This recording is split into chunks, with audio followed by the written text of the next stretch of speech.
Bienvenidos. Iniciamos el último módulo del día con el panel Diversificación y complementariedad de la matriz de generación. Invitamos a los panelistas en primera instancia al moderador del panel, el doctor Hernán Rodríguez, socio Dentons, Cárdenas y Cárdenas. El doctor Rodríguez ha participado en algunos de los más importantes proyectos de hidrocarburos, minería, energía e infraestructura en Colombia, incluidos puertos, plantas, ferrocarriles y refinerías de petróleo, y ha participado activamente en múltiples operaciones de M&A, especialmente en la industria minera. Llamamos a nuestros invitados al panel. La doctora Karen Schutt, asesora del Ministerio de Ambiente y Desarrollo Sostenible. Al doctor Javier Martínez, subdirector de Energía. Al doctor Luis Fernando Bastidas, director Consulta Previa del Ministerio del Interior. A la doctora Ana María Pérez, asesora de la Autoridad Nacional de Licencias Ambientales, ANLA.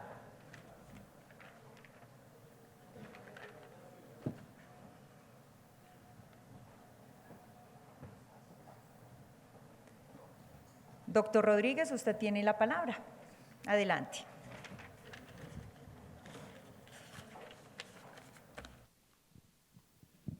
Hola. Bueno, muy buenas tardes a todos. Muchísimas gracias por la invitación. Muchas gracias, Alejandro. Me siento muy honrado de moderar este panel acá con todos los verdaderos protagonistas de todo lo que se ha hablado. Entonces, me parece muy importante. Tal vez a manera de introducción un poco, yo empezaría por decir que vamos a hablar de diversificación en la matriz generadora, en la matriz de generación, y yo pensaría que entre esto y otros fenómenos lo que ha ocurrido es un aumento muy importante en los proyectos asociados con el sector eléctrico. Eso me lo puede decir, me lo puede confirmar el doctor Martínez, pero así ha sido. Y más allá de eso, pues proyectos a pequeña escala que implican una cantidad de trámites ante entidades como UPME, como ANLA, como Ministerio del Interior, por supuesto, y corporaciones autónomas regionales. En los proyectos de pequeña escala está adicionalmente el reto de la conexión, que es un tema muy complicado. Para sumarle a esto está el tema de la conflictividad social. Ahí como para darles un dato que para mí fue nuevo, pero muy importante en aspectos como de consulta previa. Acá hay un dato del cual siempre se habla, que es el dato de que en Colombia hay en trámite 10.000 y pico de procesos de consulta previa, mientras en países donde hay muchísimas más comunidades étnicas como Bolivia y Perú hay entre 40 y 100. Ese dato es impresionante, pero a mí no me gusta mucho porque cuando uno lo dice, hay gente que piensa que eso significa que estamos avanzados en el tema. Entonces yo prefiero no entrar en esa discusión y tampoco es un tema para acá. Pero sí hubo un dato reciente que me dieron muy importante y es que viene la Corte Constitucional. Y el dato es que el año pasado hubo 171 tutelas invocando consulta previa en Colombia. Y este año ya vamos en 92. O sea, cuando nosotros necesitamos la tutela para invocar la consulta previa y hablamos de estos números, pues no se lo tengo que decir, pero claramente hay un problema, y hay un problema muy importante. Entonces, un poco la percepción que yo siento que hay es, bueno, muy bien, digamos, cantidad de proyectos, pero pues no sabemos si al Estado, pues no, yo no quiero decirle que es grande, si digamos, si esto está desbordando la capacidad del Estado. Y siento que esa es un poco la discusión que hay y un poco la percepción que hay. Si el Estado sí está preparado para asumir todos estos trámites que se vienen. Entonces, yo pienso, pues de pronto sí, de pronto todo está bajo control. A mí me gusta poner acá un ejemplo y es que el que va manejando y se encuentra con una situación difícil y va con el copiloto entra en pánico, pero el que va manejando está tranquilo porque sabe que la situación está bajo control. Creo que acá debemos hablar un poco de si la situación ustedes consideran que está o no bajo control o si por lo menos el tema está diagnosticado y cuáles son las medidas que se van a tomar. Eso a manera de introducción. Entonces, yo no hablo más, me parece importante para que sepan un poco, hay unas preguntas que están dirigidas, otras preguntas pueden estar dirigidas a dos de ustedes, al final hay unas preguntas de cierre, pero si alguno quiere intervenir en la pregunta del otro, súper bienvenidos. Yo me imagino que acá controversia no va a haber, pero bueno, por lo menos pueden complementar, lo cual me parece muy importante. Entiendo que el doctor Bastidas tiene un compromiso ahora, está haciendo un gran esfuerzo, le agradecemos. Entonces, con el perdón de las damas, voy a empezar por el doctor Bastidas. ¿Ok? Muy bien. Entonces, doctor, como usted bien lo sabe, acá el año pasado, digamos, los gremios se unieron por primera vez en Colombia en torno a un tema que es consulta previa. Y realmente se unieron y duraron 3 años trabajando para sacar un proyecto de ley, el cual fue un tema traumático, no lo podrá decir Alejandro, pero además fueron todos los gremios, digamos, un tema que no se había visto, porque este sí es un tema que a todos les pegaba. Entonces salió un proyecto, el proyecto nunca se consultó por temas de voluntad política, pero es un trabajo que se hizo y es un trabajo muy importante. Entonces, digamos, me toca preguntarle, ¿en qué va el proyecto de ley de consulta previa? Sería la pregunta. Y no quiero ser pesimista, pero también quisiera complementar diciéndole, ¿tienen un plan B o no? Muy buenas tardes para todos ustedes. Encantado de estar esta tarde pues haciendo presencia acá, doctor Alejandro. Me honra con su invitación. Desde luego al doctor Hernán, muchas gracias por sus preguntas que me dan la oportunidad de presentarles una respuesta. Si me permite, antes de hablarle del proyecto de ley de consulta previa, quisiera dejar los siguientes mensajes. Hoy día, ningún sector de la economía puede desconocer que Colombia es un país étnico. Colombia es un país en donde hay una masiva presencia física, no me refiero al concepto presencia que se involucra en las certificaciones de presencia de comunidades étnicas, donde lo que allí se certifica no es la existencia física en un territorio, sino a partir de, estando allí, cuáles son las posibles afectaciones directas que podrían tener esas comunidades. Pero la presencia física, la existencia física en toda la geografía nacional es una variable dentro de la fórmula que ningún empresario hoy día puede desconocer. Hoy tenemos diagnosticado el fenómeno de la consulta previa, problema que radica no en torno al derecho, sino en torno al mecanismo de consulta previa, y es allí donde estamos encontrando una serie de fallas. No quiero entrar a ahondar sobre ellas, porque en algunos otros espacios hemos podido abordarlo como fenómeno político y jurídico. Solamente quiero decir que tampoco se puede desconocer el hecho de que las comunidades étnicas en Colombia encuentran una serie de derechos y de reglas que los cobijan, máxime que se encuentran ubicadas en el bloque de constitucionalidad.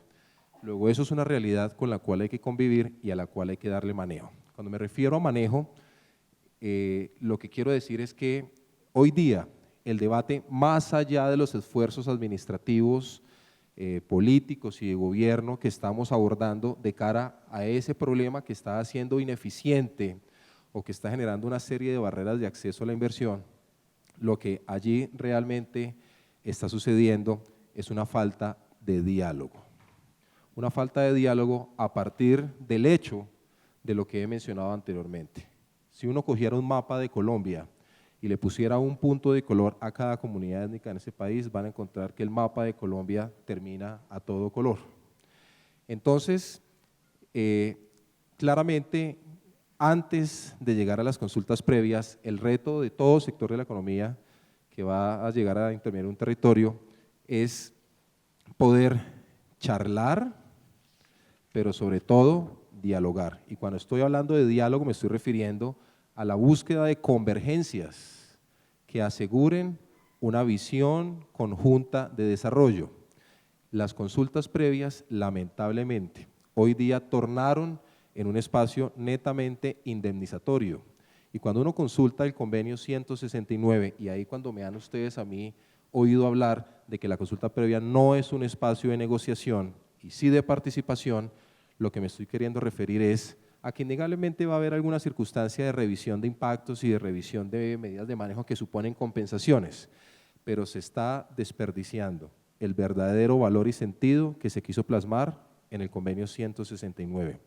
y es dos seres o dos actores que son antagónicos, sobre la base de que un empresario va a llegar a un territorio del cual le es ajeno, pues necesariamente hay que buscar unas vías o unos canales de diálogo de cara no precisamente a identificar indemnizaciones ni formas de indemnización, sino a determinar cómo se dan la mano para la sana convivencia durante los 30, 40, 50 años que van a tener que convivir. Es allí lo que realmente hay detrás de la consulta previa. Diagnosticado, tan diagnosticado, no solo en esta oportunidad, sino de tiempo atrás, gremios y gobierno adelantaron un proceso de estructuración de un proyecto de ley de consulta previa, sobre la base que hoy día el mayor desafío que le representa el tema de la consulta previa al gobierno y desde luego a los demás operadores del convenio 169 es la inseguridad jurídica, a la cual hoy estamos expuestos por efecto de la carencia de reglas de juego claras en el procedimiento. El derecho está depurado, el derecho está decantado, sobre eso no hay discusión. El problema hoy día es el mecanismo que el mecanismo que permite ese diálogo del que estoy hablando y del que me refiero como un llamado de atención. Ese proyecto de ley que se trabajó el gobierno, que se trabajó conjuntamente con gobierno y sector privado años anteriores, lamentablemente, para los días en que nos encontramos hoy, pues terminó quedándose atrás en el desarrollo que la jurisprudencia ha desarrollado, muy precisamente la sentencia SU 123. Por eso fue que tuvimos que hacer una revisión de ese proyecto de ley para volver sobre los últimos pronunciamientos jurisprudenciales a efectos de revisar realmente cuáles eran los ajustes. Y encontramos, o quisimos más bien, no encontramos, quisimos que el ejercicio de revisión a ese proyecto de ley fuera estructural y segundo, a partir de una revisión o de un análisis económico del derecho que permitiera identificar aquellas circunstancias que estaban generando incentivos negativos o perversos que estaban desentonando el espíritu y naturaleza real de la consulta previa, es decir, que la están alejando del propósito participativo. Por ejemplo, en materia de asesores, por ejemplo, la indeterminación jurídica acerca del tiempo, por ejemplo, el concepto amplio de territorio. Hablar hoy día de comunidades étnicas supone, desde luego, definir un área de influencia. El problema es que esa área de influencia casi que fue revaluada por la jurisprudencia cuando habla del concepto ampliado de territorio y la forma en que ellos, independiente de la variable distancia, se identifican o encuentran algún vínculo identitario con ese territorio que va a ser objeto de intervención.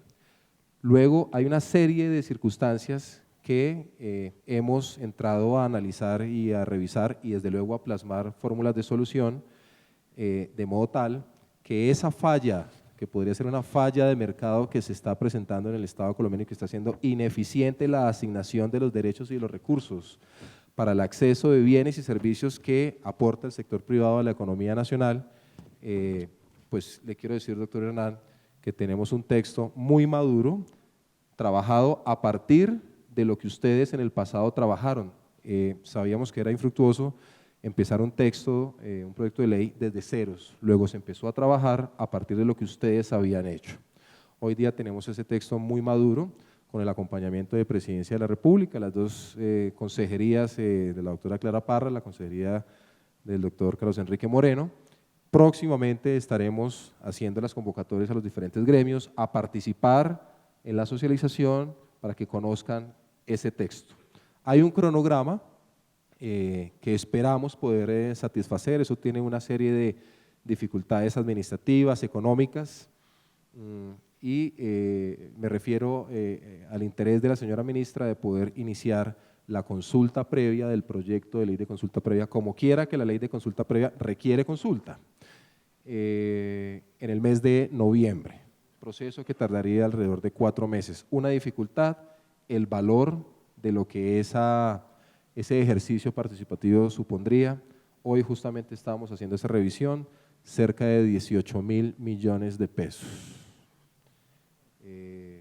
bueno, desde luego hay que hacer las apropiaciones presupuestales correspondientes y como algunos gremios también han tenido la oportunidad de conocer, pues hacer las revisiones con los gremios para saber cuál podría ser el aporte económico de parte del sector privado para la realización de ese ejercicio. Problemas, hay un texto radicado ante la Mesa Permanente de Concertación Indígena, hay que revisar ese texto cómo se retira, pues como quiera que hemos trabajado uno nuevo, pero el mensaje es, el punto del proyecto de ley hace parte de una agenda amplia que tiene este director, esta dirección, en la cual no solamente está el proyecto de ley, sino también la incorporación en el Plan Nacional de Desarrollo de la tasa de consulta previa y también el rediseño institucional. Para cerrar con esto, la dirección de consulta previa, en cuestión de 2 meses, esperamos que sea antes, será la nueva Autoridad Nacional de Consulta Previa, que tendrá una infraestructura no solamente física, sino de estructura corporativa, organizacional, que va a tener pues distribución de funciones, de competencias, todo ello bajo el interés de poder brindar el mejor servicio administrativo posible. Muchas gracias, doctor. Usted básicamente contestó mi segunda pregunta y era ¿cómo va la reglamentación de la tasa de consulta previa? Digamos, ¿qué tanto nos va a ayudar esa tasa y si ustedes ya tienen planificado en qué se va a invertir y cómo la van a manejar y cómo va la reglamentación que entiendo está reglamentando en este momento? La tasa que se logró incorporar en el Plan Nacional de Desarrollo tiene una destinación específica en el sentido que estos recursos que pagará quien acuda a la dirección para el impulso de las consultas previas que se requiera por efecto de la certificación de presencia de comunidades que ha sido positiva, tiene destinación específica en el sentido que solamente va dirigido a cubrir los costos de personal, tiquetes, viáticos, desplazamientos de estas personas en la etapa de gestión de consulta previa. Hubiéramos querido que fueran unos recursos que se lograran cobrar por el proceso de certificación, pero en el proceso de definición de tasas solamente logramos obtener la aprobación del cobro por el impulso de las consultas previas única y exclusivamente por ese factor. Creemos que este año no va a ser puesta en marcha el cobro de esta tasa, como quiera que eso supone un proceso de contratación de una fiducia mercantil que administre los recursos que se recauden de la tasa. Eso supondrá un proceso de contratación de alrededor de 3 meses, con lo cual creemos que este año no estaremos iniciando el cobro de la tasa de consulta previa, sino pasará para el mes de enero del año entrante. Perfecto, muchísimas gracias, doctor Bastidas. Voy a seguir adelante con las preguntas para los demás panelistas porque el tiempo no es muy largo. Cualquier cosa antes de que se vaya, pues lo buscaré para preguntarle. Pasamos entonces a Karen. ¿Cómo estás? Karen, considerando, digamos, la vulnerabilidad de Colombia ante la variabilidad climática y obviamente teniendo en cuenta la visión del Ministerio del Desarrollo Ambiental, pero también teniendo en cuenta la disponibilidad que hay en el país de los diferentes recursos, ¿cuál es la visión de ustedes respecto a la expansión del sector eléctrico en Colombia? Bueno, en primera instancia quisiera retomar esta premisa que tú acabas de decir, que hemos escuchado N1000 veces repetir la siguiente premisa que dice que Colombia es uno de los países que menos emite emisiones de CO2. Básicamente son 0.46% de las emisiones de CO2, pero somos uno de los países más vulnerables al cambio climático. Porque quiero hacer énfasis en resaltar por qué Colombia es uno de los países más vulnerables al cambio climático. Básicamente por 2 factores. Uno de ellos es que nos encontramos en una posición geográfica en el trópico, en la línea del Ecuador, que nos hace muy vulnerables a los diferentes fenómenos hidrometeorológicos, pero a su vez también porque tenemos una alta dependencia de los recursos naturales, del uso del suelo, del agua, y de allí la importancia, porque básicamente el Ministerio entiende un desarrollo ambiental en donde hay un equilibrio armónico entre el uso sostenible y resiliente de los recursos, es decir, para nosotros no tenemos satanizado ningún tipo de tecnología, simplemente pues, es que haya un uso eficiente de los recursos naturales. Es decir, que nuestra orientación sobre el tema de la planeación y de la política ambiental y energética está más dirigida a un aprovechamiento y optimización del uso eficiente de los recursos que nos dirige no al hecho de tener pues, en la matriz energética tanto porcentaje de energías renovables no convencionales, tanto porcentaje de energía carbón, sino hacer un uso eficiente de los recursos, que eso nos dirige a la variable y digamos que al recurso de la eficiencia energética.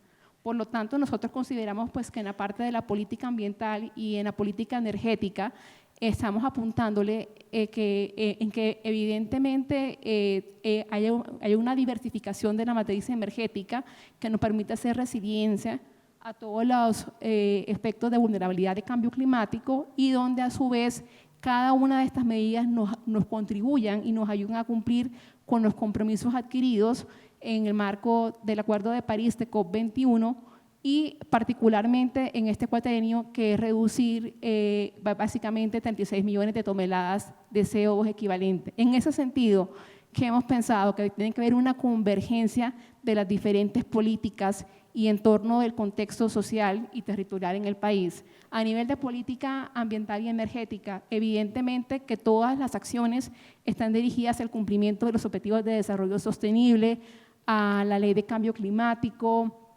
a la estrategia de economía circular, básicamente de reutilización de los diferentes tipos de recursos que no vemos muy a la mano, pero por ejemplo como la biomasa y otro tipo de residuos sólidos, y a su vez también el cumplimiento de otras metas establecidas como la meta de calidad del aire, de crecimiento verde.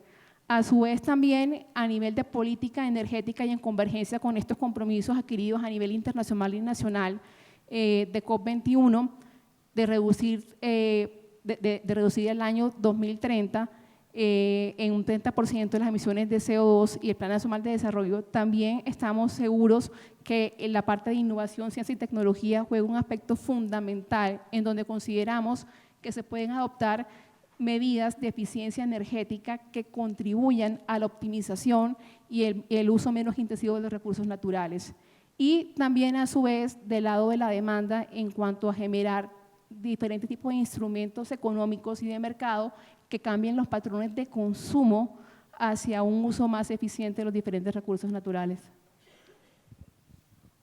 Me contestó todas las preguntas, pero no, un poco, digamos, el discurso lo entendemos y yo creo que se valora mucho, pero en la práctica, desde el ministerio, digamos, en la interrelación con las otras entidades del gobierno, ¿cómo garantizamos que en efecto las diferentes tecnologías no sean satanizadas? Porque, digamos, eso es lo que estamos viendo complicado. Entendemos un poco la política, entendemos el discurso, pero ¿cómo garantizamos que no sean satanizadas? Bueno, a ver, me has hecho una pregunta oculta, o sea, no me la has hecho directamente. Básicamente, a ver, digamos, con el nuevo proyecto de ley de iniciativa del Ministerio de Hacienda y Crédito Público, que se llama la ley, y aquí le tengo que anotar, de crecimiento limpio y desarrollo sostenible, que tengo entendido que tu pregunta va dirigida implícitamente hacia eso. Básicamente, se está pues previendo establecer el impuesto al carbono, al recurso natural del carbón. Hoy en día cabe anotar que con la ley 1819 del año 2016 ya existe el impuesto al carbono para diferentes combustibles fósiles como lo que es diésel, el gas y otros tipos de combustibles fósiles. Y con esta nueva ley de iniciativa del Ministerio de Hacienda y Crédito Público, repito, se está pensando imponerle también hacer extensivo el impuesto al carbón. Nosotros, en primera instancia es importante hacer la aclaración que el impuesto no es sobre el tipo de combustible, el impuesto es sobre aquellos tipos de recursos que emitan emisiones de CO2 ante su combustión. Entonces, en primera instancia, eso nos da una pauta para decir que no se está satanizando ningún tipo de tecnología, sino simplemente cualquier recurso que produzca emisiones de CO2 a partir de su combustión estaría pues sujeto a este impuesto que ya hoy en día está rigiendo.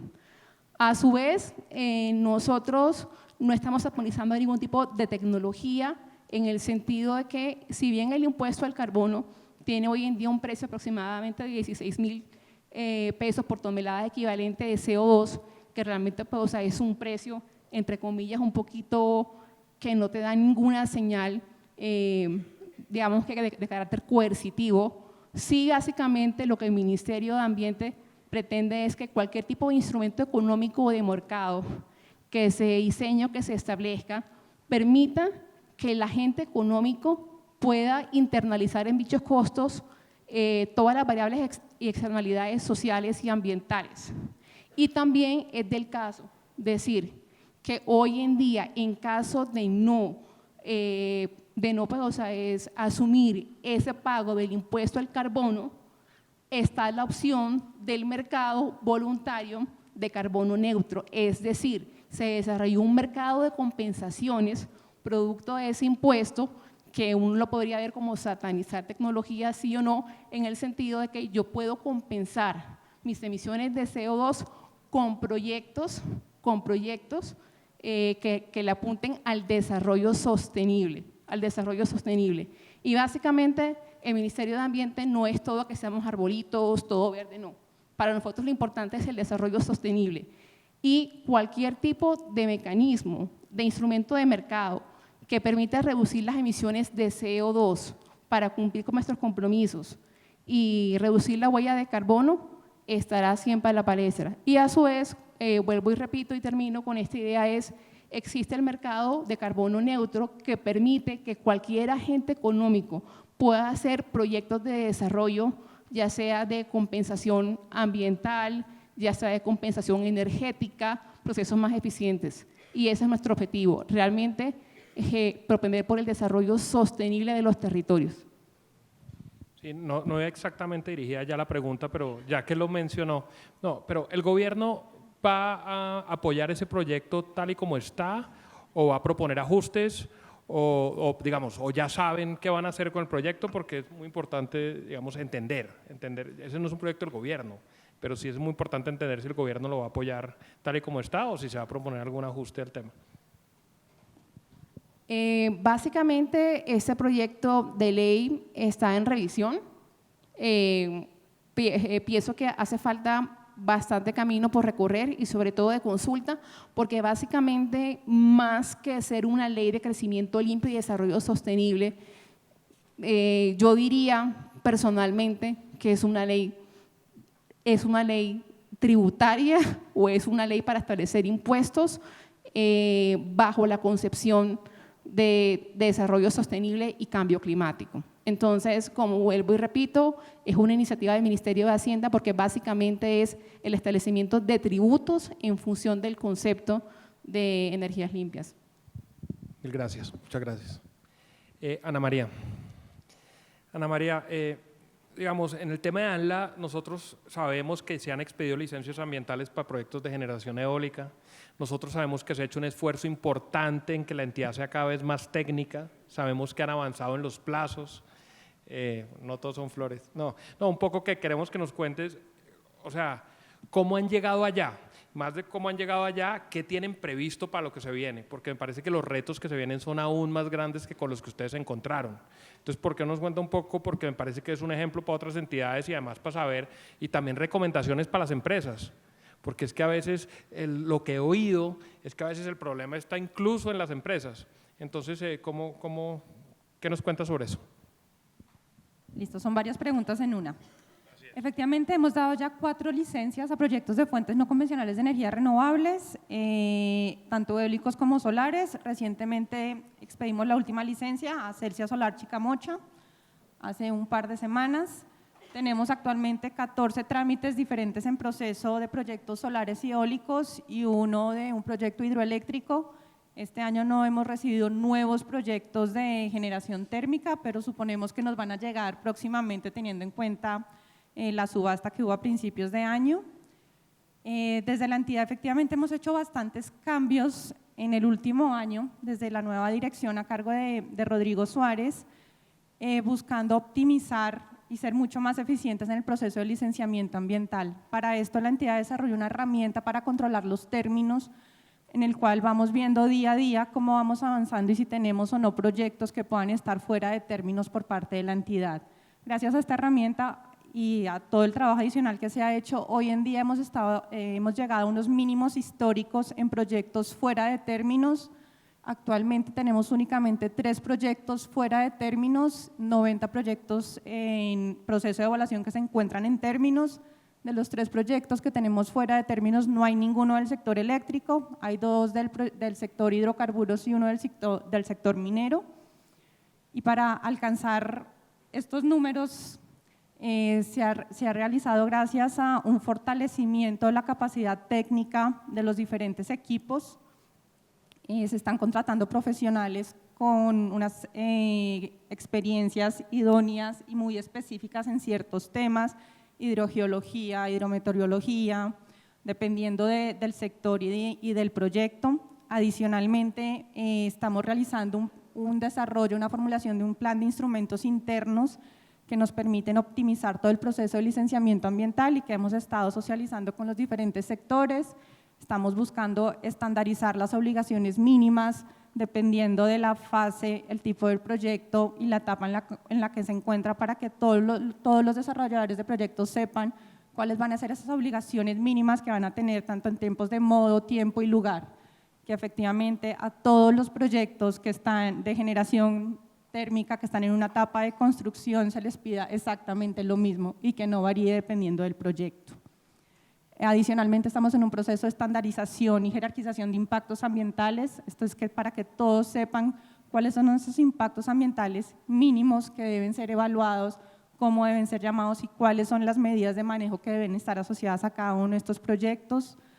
Adicionalmente, estamos empezando y estamos empleando tecnología de punta para todo el proceso, tanto de evaluación como de seguimiento de licencias ambientales, a través de información geográfica, imágenes satelitales en tiempo real, que nos permiten no solo mirar día a día, sino también hacia el pasado, cómo se ha ido desarrollando el territorio.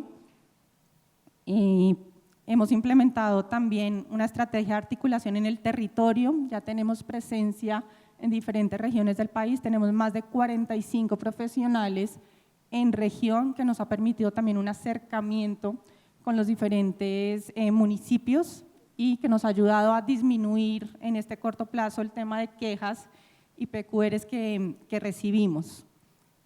Para el tema de seguimiento, hemos implementado, teniendo presente los beneficios que ha tenido la información adicional o la reunión de información adicional, hemos implementado la oralidad también en el seguimiento. Y esto nos ha permitido que tanto las empresas como nosotros entendamos cuáles son los requerimientos de un lado.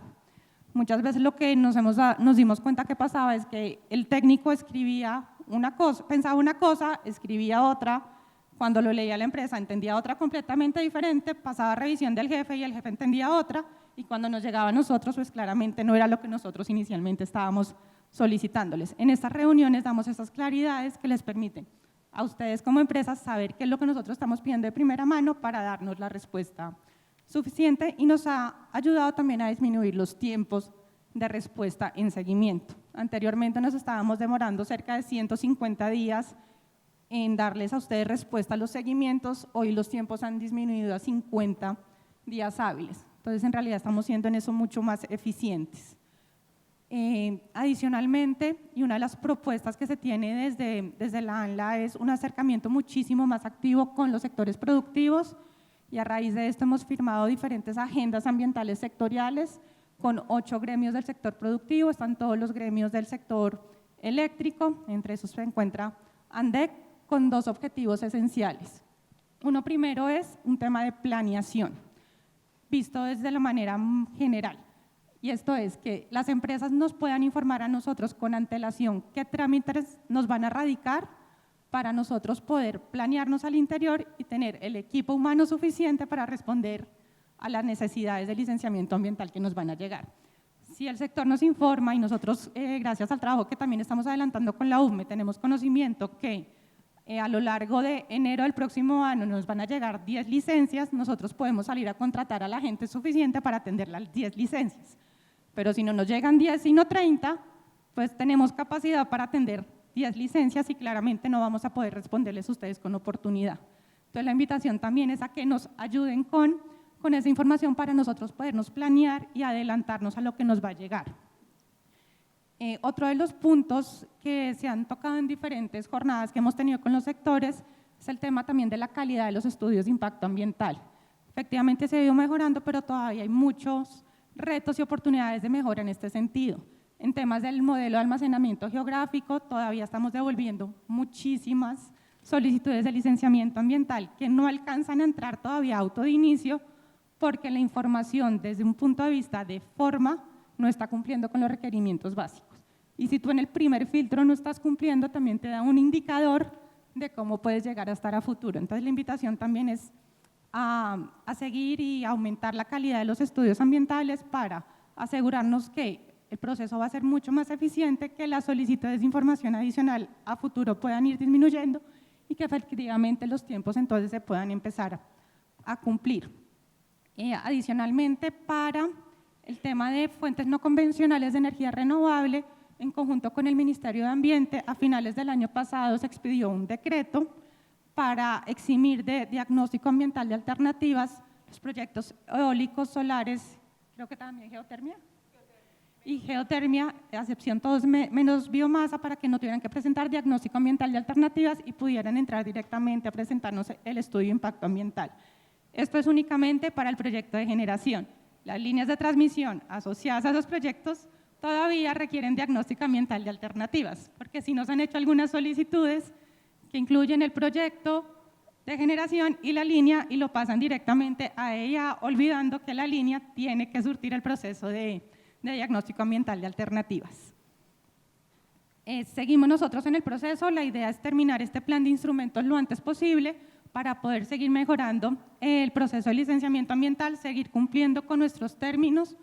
Como les digo, hoy en día solo tenemos 3 proyectos fuera de términos y en realidad lograr estos números es un trabajo interno bastante interesante. Invitarlos también a aprovechar la apertura que está teniendo la entidad, todas las reuniones que requieran previa a la radicación del trámite, siempre previo, bienvenidos, lo que necesiten presentarnos el proyecto, si tienen dudas, si necesitan que nos sentemos a revisar el modelo de datos geográfico, estamos dispuestos, es un correo a licencias@anla solicitando el espacio que con muchísimo gusto los atendemos.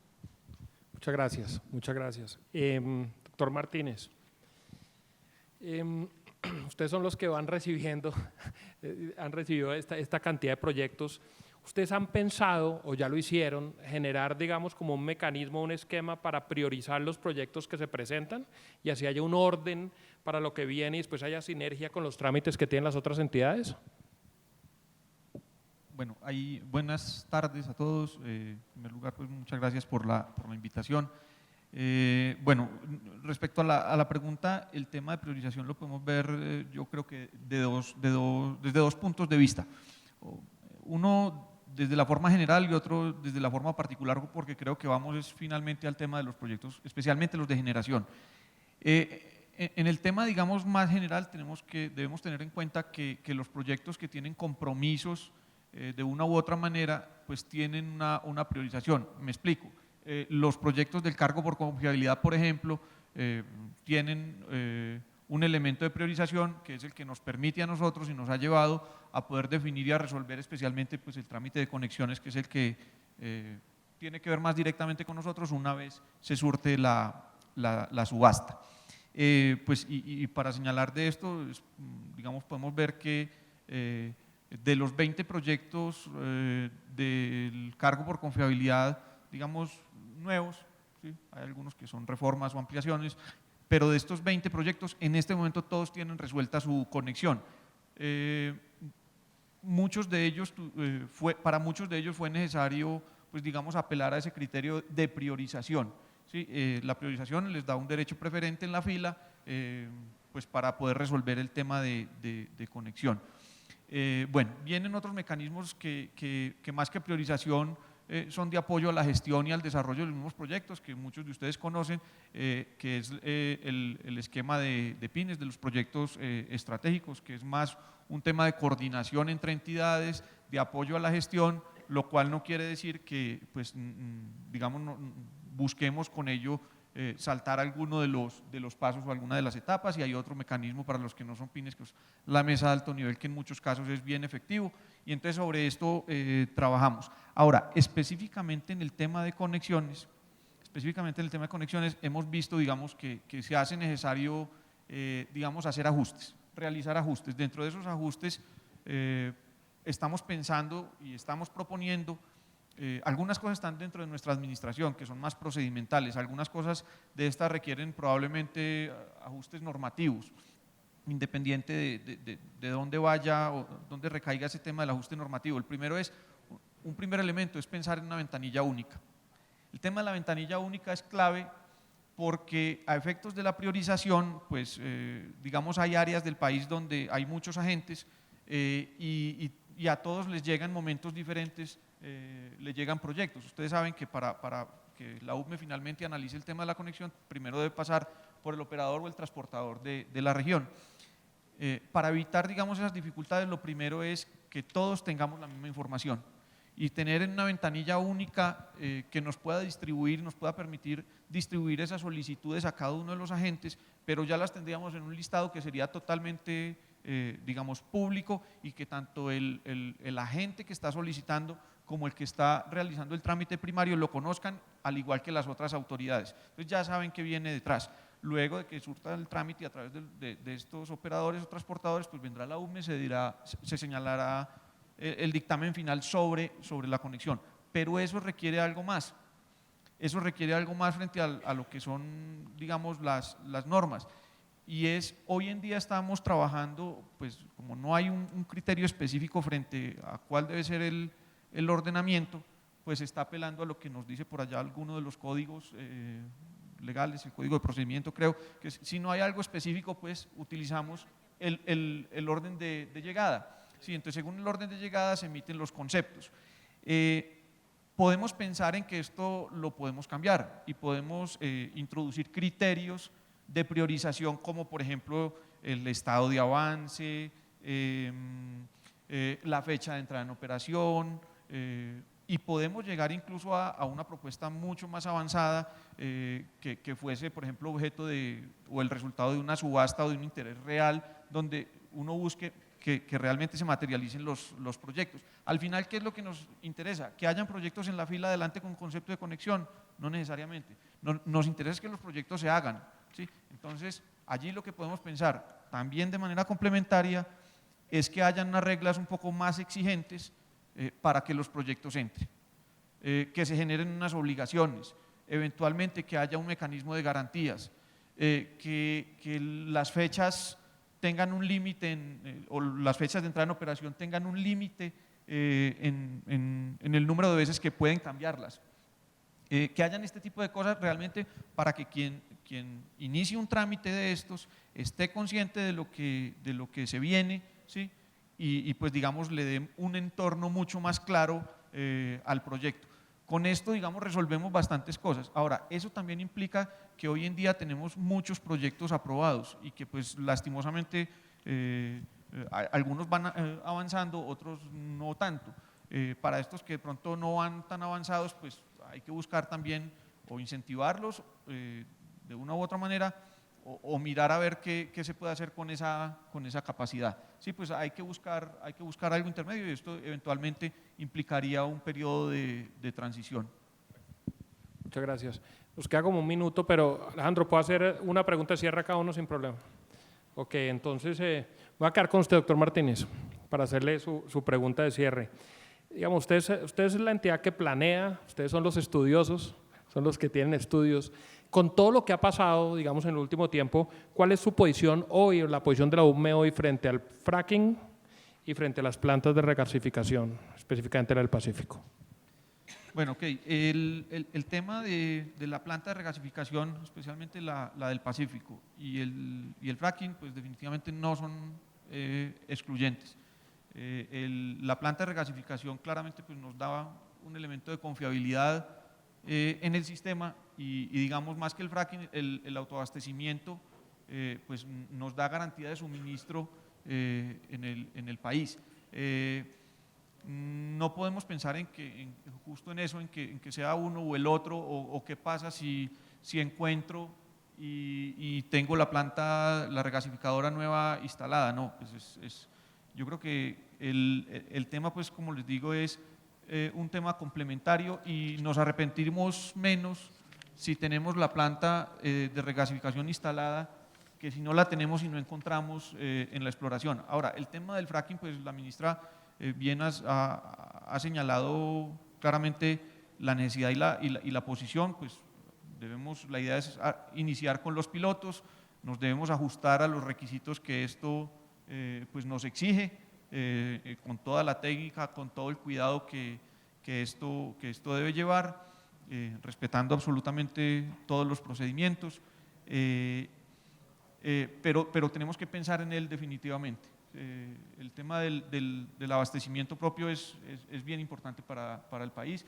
Pues ya en una de las presentaciones hace un rato se dan unas cifras, pues hay algunas cosas en las que coincidimos y las dos cosas son totalmente necesarias. Muchas gracias. Karen, es que se me fue el doctor Bastidas. Esta iba más como para los dos, pero que de todas maneras me parece importante, o sea, por el contexto. A ver, en este tema eléctrico, el tema del Caribe se ha vuelto de la mayor importancia por los proyectos renovables, por las líneas de transmisión, o sea, es vital el tema del Caribe. Y el gobierno pasado nos dejó de regalo el decreto de la línea negra. Mi pregunta es si al interior del gobierno, si eso está en la agenda del gobierno, o sea, si al interior del gobierno se ha hablado sobre ese decreto, se ha decidido cómo se va a implementar, cómo se va a interpretar, porque sí es un tema de preocupación, pero yo a veces siento que hay como silencio al respecto, lo cual preocupa mucho hacia el futuro. Entonces, no sé si te da la respuesta a eso. Bueno, realmente sí es una pregunta bastante negra. ¿Qué les comento? Básicamente, la actual administración está revisando ese tema porque evidentemente pues, genera mucha limitación en cuanto al desarrollo de proyectos, ya que la delimitación establecida es demasiado restrictiva. En este sentido, se está pues, procurando revisar para que haya un equilibrio, digamos que entre el desarrollo de proyectos productivos en la zona a partir pues, de proyectos energéticos y a su vez que se cumpla como pues, el tema que se fue Luis Fernando, con todas las compensaciones a las que da lugar las comunidades. Pero el tema está en revisión y posiblemente pues, se puedan ajustar varios de los criterios con los cuales fue establecida la línea negra. Muchas gracias. Ana María, desde el punto de vista del licenciamiento, esto parece una pregunta general, pero me parece que mirándola desde el punto de vista del licenciamiento es importante y desde la planeación que ustedes tienen para el otorgamiento de licencias, ¿cómo se aborda ese dilema de seguridad energética versus sostenibilidad ambiental? O sea, ¿cómo ustedes lo están tomando cuando revisan sus temas de licenciamiento ambiental? En realidad nosotros creemos que no es un dilema como tal, que no debe ser un tema o el otro. Nos hemos estado sentando con diferentes agencias y unidades, nos estamos sentando con la ANH, la ANM, con la UVME, para empezar desde esos procesos tempranos de estructuración de proyectos a empezar a determinar y a tener presente cuáles son esas restricciones ambientales o sociales, para aportarle también al sector privado. En eso hemos puesto a disposición de todo el sector nuestra herramienta de nuestro sistema de información geográfico, donde encuentran información sobre áreas protegidas, reservas de ley segunda, proyectos que tienen licencia ambiental actualmente, que están en seguimiento y en evaluación. Entonces, lo que creemos en realidad que lo que se requiere es llegar a ese balance justo entre sostenibilidad ambiental y seguridad energética con la mejor información disponible y con información de calidad. No tiene que ser lo uno o lo otro, pero siempre alguno tiene que ceder. No hay un mundo ideal en el que los dos están ganando, se puede buscar una relación gana-gana, pero ambos tienen que ceder en algún sentido. La invitación es a sentarnos efectivamente, tanto a nivel de gobierno como con el sector privado, a planear de una manera mucho más eficiente, teniendo presente todas estas restricciones, tanto ambientales como sociales, las necesidades que tiene el país y lograr tener esa visión regional y de futuro y no una visión únicamente a nivel de proyectos, sino una visión muchísimo más integral. Con la UVME ya estamos avanzando en mesas de trabajo para aportarles en los documentos de alertas tempranas para los proyectos de transmisión, eso es un avance. Y la invitación es a que en realidad aprovechen la información que se tiene también desde la entidad para empezar a identificar esas restricciones adicionalmente y teniendo en cuenta también el tema social. Recientemente lanzamos una aplicación nueva en la cual pusimos a disposición del público todas las presuntas denuncias ambientales que nos han llegado y ya cualquier usuario puede entrar a la página de ANLA y encuentra cuáles son las denuncias ambientales que nos han llegado a nosotros, si las han presentado personas naturales, jurídicas, en qué departamento, municipio se presentan, sobre qué recursos se están dando, y eso también ayuda a tener una imagen de cómo está el panorama social en diferentes regiones del país. Entonces, en realidad no termina siendo la una o la otra, es la disposición de sentarnos todos en una misma mesa y empezar a mirar y planear hacia futuro cuál es el mejor camino que debemos seguir. Perfecto. Hay proyectos que son muy sensibles o son muy complejos o tienen una sensibilidad social muy importante o son muy estratégicos, y hay una figura que a mí me pareció interesante que es el consejo, donde si el tema de la licencia está, no sé si decir está enredada, pero es muy complicada, sube a ese consejo y quien toma la última palabra es el ministro de Ambiente. A mí me parece que es un tema interesante. ¿Eso ya lo estrenaron o no?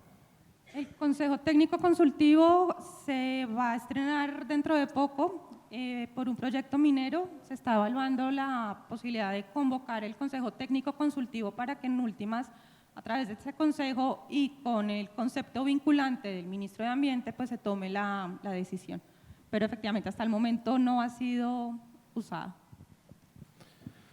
Bueno, muchísimas gracias. Creo que damos por terminado este panel. Les agradezco. Un momento, que acá hay una intervención, por favor.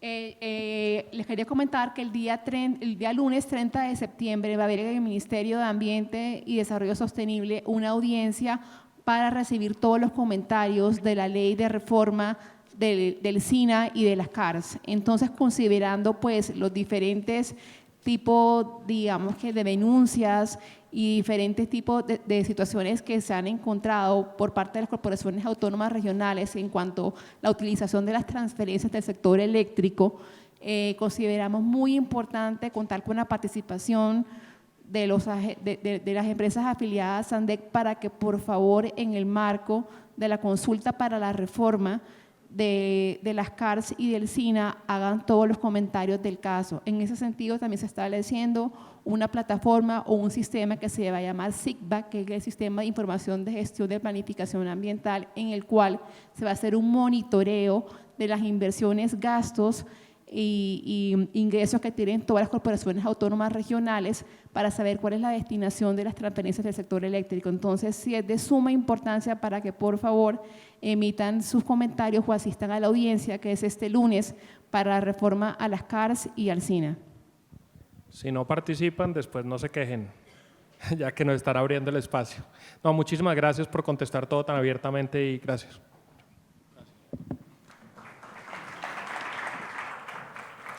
Muchas gracias al señor Hernán Rodríguez y a todos los panelistas por sus valiosos aportes.